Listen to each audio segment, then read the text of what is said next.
मतलब वो कितना फाइन है, कौन सी एग्रीगेट हमारे कौन सी सीव पे रुक आकर के रुकते हैं, ये पता लगाना होता है हमारा फाइनेस मॉडुलस निकालना। मतलब पर्टिकुलर एक फाइन सैंड में हमने कितनी साइज की सीव्स प्रेजेंट है, या कितनी साइज की कितनी साइज की सैंड प्रेजेंट है, और वो कितनी साइज की सीव पे आकर के रुकती है, वो होता है हमारा फाइनेस मॉडुलस। मतलब जैसे सपोज 10 किलो हमारी रेती थी या सैंड थी, वो कहाँ पर आकर रुकी।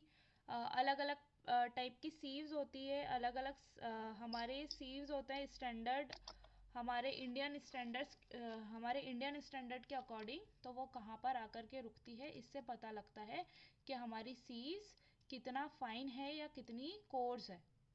मतलब हमारी सैंड कितनी फाइन है या फिर कितनी कोर्स है। फाइन मतलब बारीक, और कोर्स मतलब कितने पॉइंट्स है वो कोर्स है। ठीक है, स्क्रीन शेयर कर रही हूँ।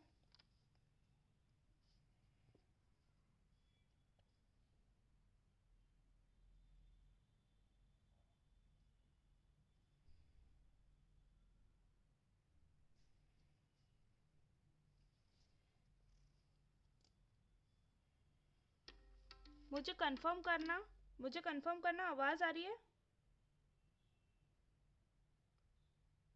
हाँ आ रही है। वीडियो की हेलो फ्रेंड्स और आप सभी का स्वागत है वीडियो की आ रही है? क्योंकि आ रही है ये आ रही है मैडम आ रही है लैब टेक्नोलॉजी मेरे यूट्यूब चैनल पर। तो फ्रेंड्स आज हम एक टेस्ट करने वाले हैं, इस टेस्ट को बोलते हैं फाइनेस्ट मॉडुलस ऑफ सैंड। अब मेरे सामने आप एक सैंड देख रहे हैं, ये सैंड है मेरी केसर सैंड है, जिसको आप एम सैंड या मेटेलिक सैंड भी।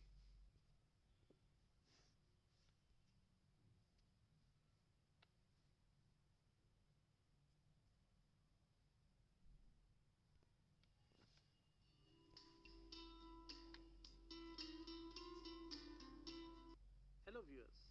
For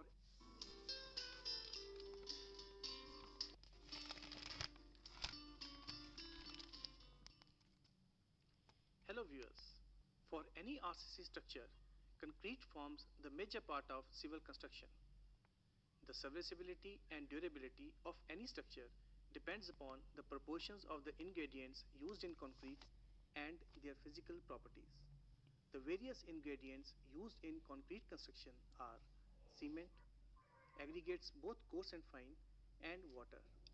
One of the important क्या बोल रहे हैं, जब हमको कोई भी कंस्ट्रक्शन करना है तो हमारा कंक्रीट जो होता है किस ग्रेड का होता है वो भी हमको पता होना चाहिए। अब कंक्रीट कितनी चीज़ों से मिलकर बना होता है, हमारी सैंड, सीमेंट और एग्रीगेट और वाटर। तो हमारा एग्रीगेट है वो दो प्रकार के होते हैं, कोर्स भी हो सकते हैं, फाइन भी हो सकते हैं। ठीक है, test carried out on fine aggregate is determination of its grading zone through sieve analysis. In this video program, we shall demonstrate the sieve analysis of fine aggregate to determine its grading zone. The apparatus required for comprises of a set of IS sieves, weighing balance. Out the sieve analysis comprises of a set of IS IS sieves होती हैं, मतलब ये छन्नियाँ होती हैं, अलग अलग type के, मतलब अलग अलग साइज की होती हैं। तो हम इसको कैसे जमाते हैं, बड़े से छोटे आकार में इसको जमाया जाता है। ठीक है, मतलब ऊपर कैसा थोड़ा बड़ा साइज होगा, वैसे ही जैसे जैसे नीचे आते जा रहे हैं वैसे वैसे हमारा साइज डिक्रीज होता जा रहा है। एक वेट बैलेंस चाहिए होगा हमको, तराजू। Enamel tray, scoop and pan, and the sample of fine aggregate under test. The sizes of sieves in this set includes 10 mm, 4 point. आवाज आ रही है मेरी? Yes madam. स्क्रीन दिख रही है? हाँ हाँ तो कॉपी पेन है पास में? हाँ है मैडम। है ना, कॉपी पेन या फिर स्क्रीनशॉट, ये सीव्स को किस ऑर्डर में जमाया है ये अभी वो बताएगा कि बड़े से छोटा ऑर्डर है। बड़े से छोटा ऑर्डर है मतलब ये 4.75 जो लिखा हुआ है दूसरे नंबर पे दिख रहा है स्क्रीन पे। हाँ मैडम। है ना। तो ये भी क्या है कि स्टैंडर्ड है, मतलब ऐसा नहीं कि 10 के बाद 6 जमा दो 4 जमा दो, ऐसा नहीं आता है। मतलब 10 है फिर 4.75 20 10 ऐसे अलग अलग टाइप के अभी माइक्रोन में भी सीव्स आएंगी।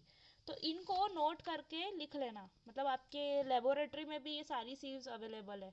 75 mm, 2.36 mm, 1.18 mm, 600 micron, 300 micron, 150 micron and 75 micron with देखो अब माइक्रोन मतलब एमएम से भी छोटा पार्ट। अब एमएम से कितना छोटा तो इसको देखते हैं कि एक एमएम में कितने माइक्रोन होते हैं।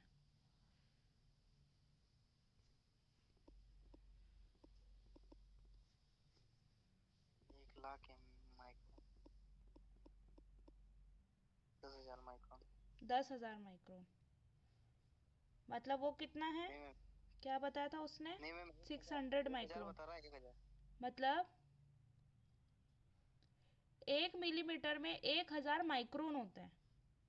ठीक है, समझ में आ रहा है। तो ये ये मिलीमीटर हमारी ये। हाँ मैम। 600 माइक्रोन की सीज है। मतलब पॉइंट 1 mm भी पूरा नहीं, एमएम का छठा पार्ट। ठीक है, समझ में आया। मतलब हाँ मैम। 1,000 माइक्रोन होगा जब 1 mm बनेगा। है ना, ये नीचे दिख रहा, मैंने माइक्रोन में 1,000 डाला तो 1 mm बना मिलीमीटर। ठीक है, तो ये 600 माइक्रोन की, मतलब जो अगर अपन अपनी स्केल की बात करते हैं उसमें सबसे छोटा जो काउंट होता है वो मिलीमीटर का है ना। तो इसमें क्या है, वो सबसे छोटा जो काउंट है ना, जो छोटा सा एमएम का वो एक छोटा डंडा रहता है, देखा है ना सबने, जीरो से जो पहला डंडा आगे आता है वो वाला, उसके भी 1,000 हिस्से करे। समझ रहे हो, उसके भी 1,000 हिस्से करे तो ये 600वां हिस्सा है, मतलब उतना बड़ा सीव का छेद होगा, मतलब छलनी का जो जाली होगी वो उतनी बड़ी होगी, 1 mm से भी छोटी। pan at the base and lid at the top. We also need micron and 75 micron. ये जो नीचे दिख रहा है ये ब्लैक से जो सब हेडिंग चल रही है दिख रही है ना, इसको भी पढ़ते रहो। ये भी मैंने हटा दिए। सबसे छोटा वाला है जो 75 माइक्रोन का है। नोट हो गया, नोट कर लिया आपने, नोट कर लो इसको।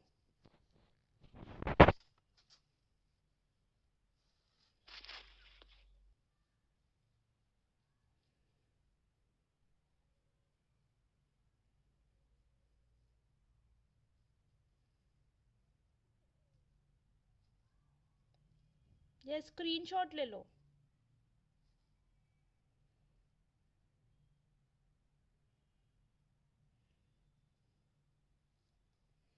करूँ प्ले? हाँ ma'am. 75 micron with pan at the base and lid at the top. क्या बोल रहे हैं, नीचे क्या लगाएंगे अपन, इसके बेस में पैन लगाएंगे, मतलब पैन मतलब मतलब वैसे ही कटोरा है उसी टाइप का जिसमें कोई भी छेद नहीं होंगे।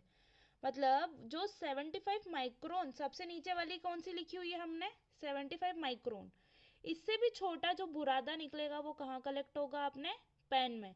और सबसे ऊपर जो है अपन ने एक लीड लगाए रखे, लीड मतलब एक तरह का ढक्कन लगा हुआ है ताकि हमारा जब इस ये शेक होगा या जब हमारा शेक करने के टाइम आएगा तो हमारा मटेरियल उड़ करके बाहर नहीं गिरे। ठीक है, We also need observation sheet to record the readings.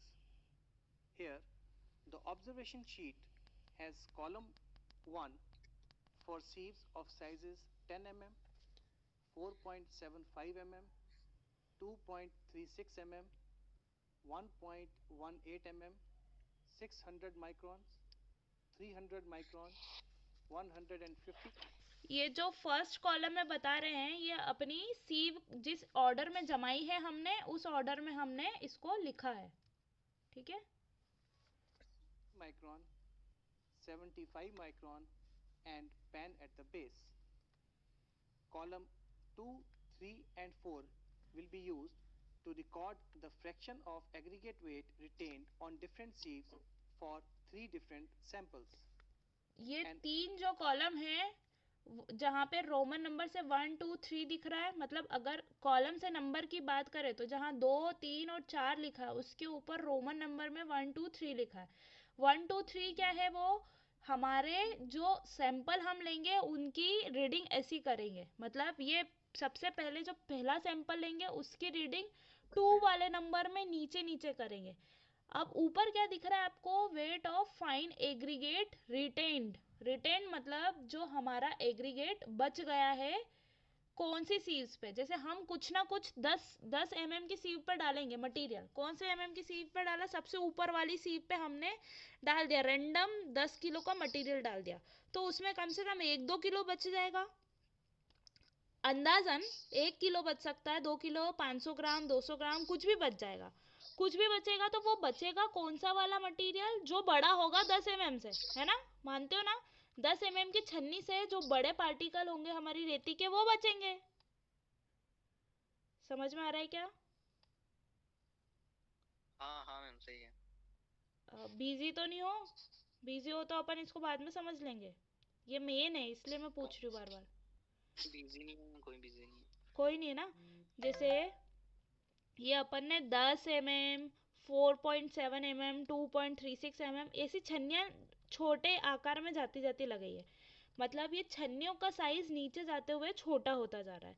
तो मैंने रैंडम कोई सी रेती उठाई 1 किलो की, उसको तोला, मतलब 3 किलो की उठा लेते, 3 किलो रेती उठाई और 10 mm की जैसे जमी हुई है छन्नी ऑर्डर में, है ना, छन्नी जमी हुई है और मैंने मटेरियल पटक दिया 3 किलो का 10 mm के ऊपर. ठीक है, थोड़ा सा मैंने हिलाया करा तो बारीक मटेरियल नीचे खिर जाएगा और मोटा मटेरियल 10 mm के ऊपर रह जाएगा. अब वो कौन सा रहेगा, 10 mm से 10 mm का तो छेद ही बना हुआ है उस सीव में, है ना. मतलब जो छन्नी रहती है ना अपनी गेहूं की छन्नी, जिसमें ऐसे चौकोर का एक अपनी चौकड़ी बनी रहती है ना, चेक्स बनी रहती है जिसके अंदर वायर की छन्नियाँ देखी सबने, आटे की, गेहूं की, रवे की, मैदे की, सबकी छन्नी अलग अलग होती है. अलग अलग क्यों होती है, क्योंकि सबके पार्टिकल जो साइज है सब अलग अलग होते हैं. आटा अलग होता है, बाफले का आटा अलग होता है, बाटी का आटा अलग होता है, रवा अलग होता है, तो सबकी छन्नियाँ अलग अलग साइज की होती है ना.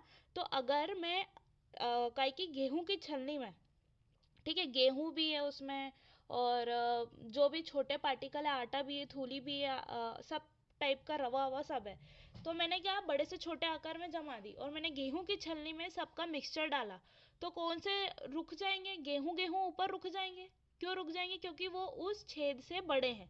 तो वहीं 10 mm की छन्नी पे 10 mm से बड़े पार्टिकल रुक जाएंगे, है ना. तो जो रुकेंगे ना, हमको उस कॉलम के ऊपर रीडिंग करनी है. जैसे ये तीसरा और चौथा कॉलम भूल जाना, ये जब हम नया सैंपल लेंगे तो नई रीडिंग लिखेंगे. और फिर पांचवा जो है हम सबका तीनों का एवरेज निकाल करके लिखते हैं.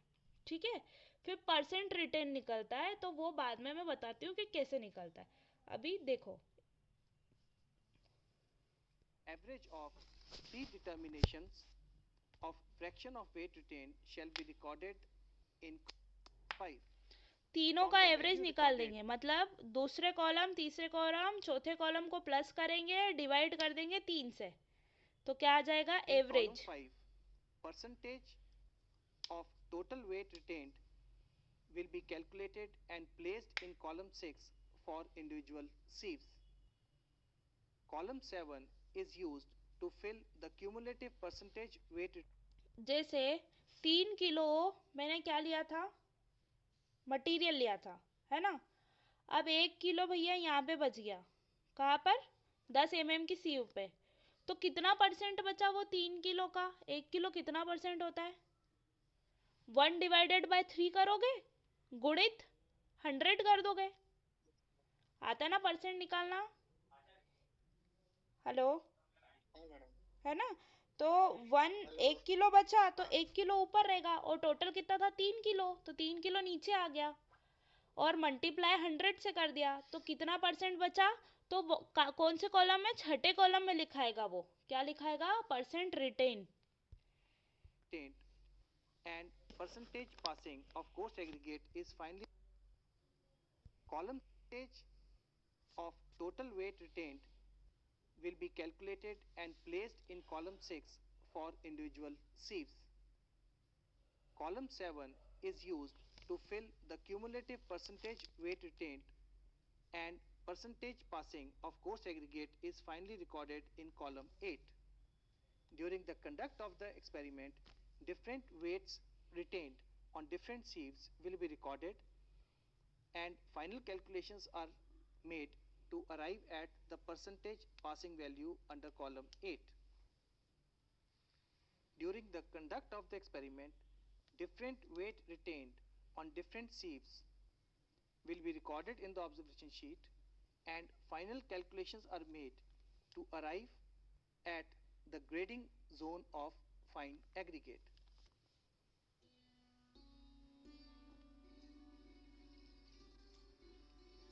To start with the experiment, take about 1000 gram of fine aggregate sample after proper quartering.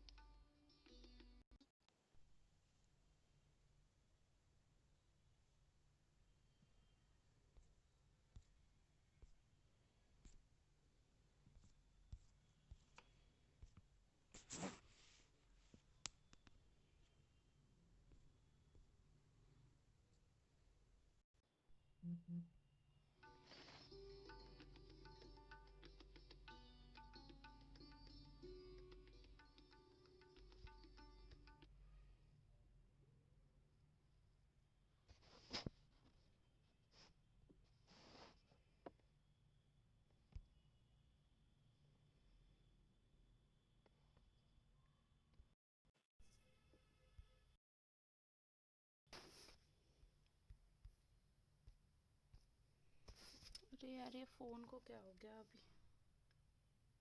ठीक है, टोटल मटेरियल हम कितना लेंगे उसको पहले वेट करेंगे, फिर उसको क्या करेंगे इन छन्नियों के ऊपर में डाल देंगे। अभी देखो आगे कि कितना किलो ले रहा है।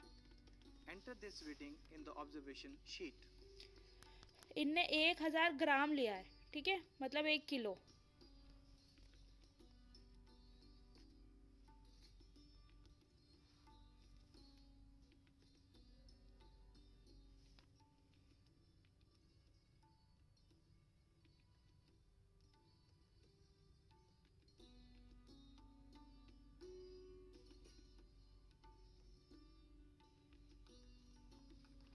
Now, place the sample in the set of IS sieves arranged in order with 10 mm sieve at the top and 75 micron sieve at the bottom.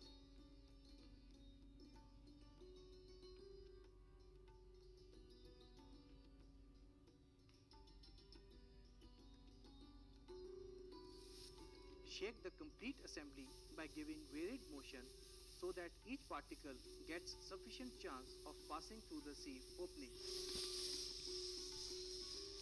देखो एक तो ये जैसे हिला रहे हैं वैसे भी हिला सकते हैं, और दूसरी चीज़ ये होती है कि एक वाइब्रेटिंग मशीन आती है, ठीक है, मतलब उसका जो नीचे का बेस रहता है वो फिक्स रहता है, और ऊपर क्या करते हैं हम इन पूरी छलनियों को उसके दोनों एंगल के बीच में फिक्स कर देते हैं। तो उससे क्या होता है, नीचे से स्ट्रोक लगता है, मतलब हमारी वाइब्रेटिंग मशीन में स्ट्रोक लगते हैं, जिसके कारण पूरा मटेरियल छन के नीचे पास्ड हो जाता है।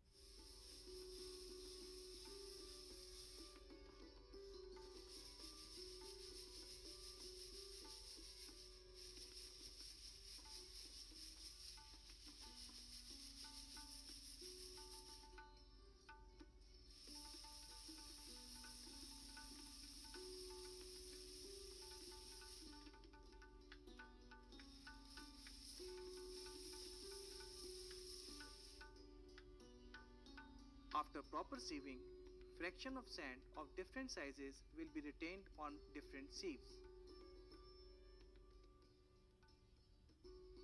मेरे इसमें वीडियो क्यों नहीं चल रहा? As you see in कौन this सा वीडियो? sample, ये वाला जो आप शेयर कर रहे हो इतनी देर से चल ही नहीं रहा है, नहीं चल रहा है। फिर क्या सिर्फ आवाज सुनाई दे रही है? और सक्षम को मैडम मेरे को तो पूरा आ रहा है, आवाज भी आ रहा है और वीडियो भी दिख रहा है। मेरे को नहीं दिख रहा। मैं चलो इसका मैं लिंक दे दे रही हूँ, आप उसको अलग से देख लो। हाँ मैडम। रुको मैं लिंक कॉपी करती। पहले भी नहीं दिखा था क्या संजय? स्टार्टिंग में दिखा। पहले दिख रहा था। एक सेकंड, अभी मेरा स्क्रीन दिख रहा है? नहीं दिख रहा मैम।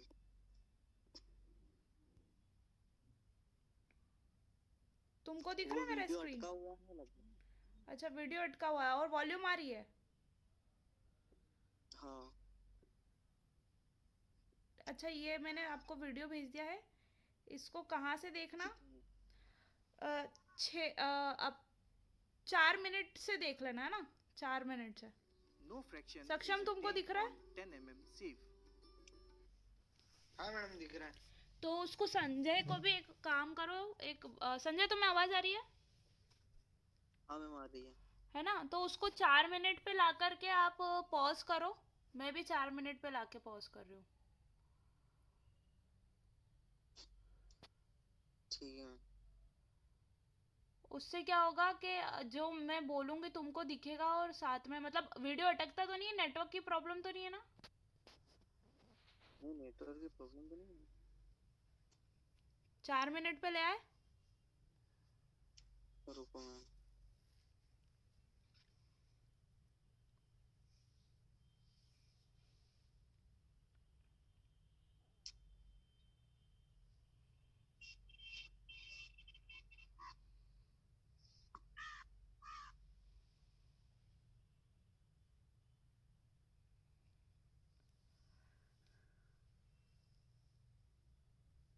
हाँ मैम आ गया। हाँ तो प्ले कर लो अब। मेरी आवाज भी आ रही है? आ रही है। ठीक है। अब वो वेट कर रहा है 1000 किलो, सॉरी 1000 ग्राम, मतलब 1 किलो। हाँ एक Enter this reading in the observation sheet.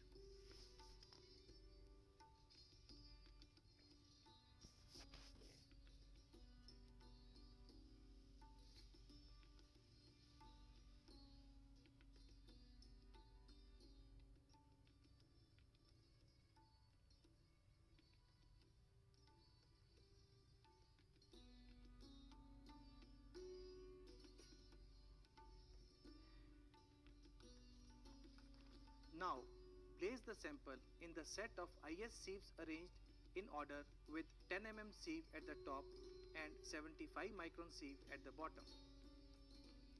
सबसे टॉप पे 10 mm की सीव लगी हुई है हमारी और सबसे बॉटम पे 75 माइक्रोन की सीव लगी हुई है। Shake the complete assembly by giving fluid motion so that each particle gets sufficient chance of passing through the sieve opening.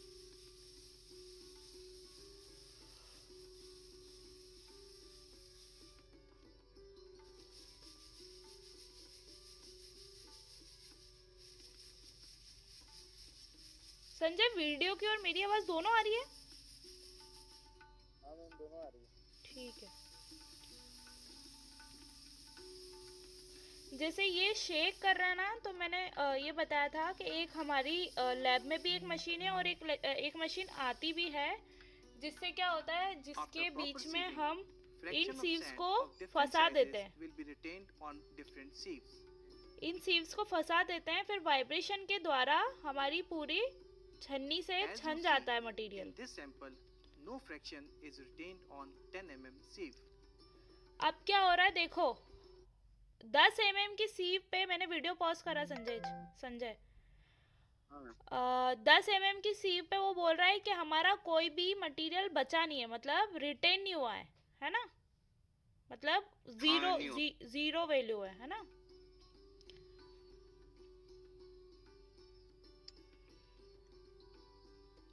Firstly, the weight of fraction of sand passing through 10 mm sieve and retained on 4.75 mm sieve is measured. अब 4.75 के ऊपर कितना material बचा है उसको इन्होंने major This करा। weight is 10 grams. 10 ग्राम। Enter this weight in the observation sheet.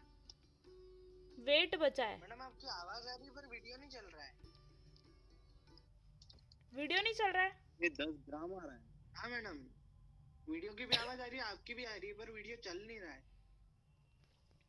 तो एक काम करो, रुको।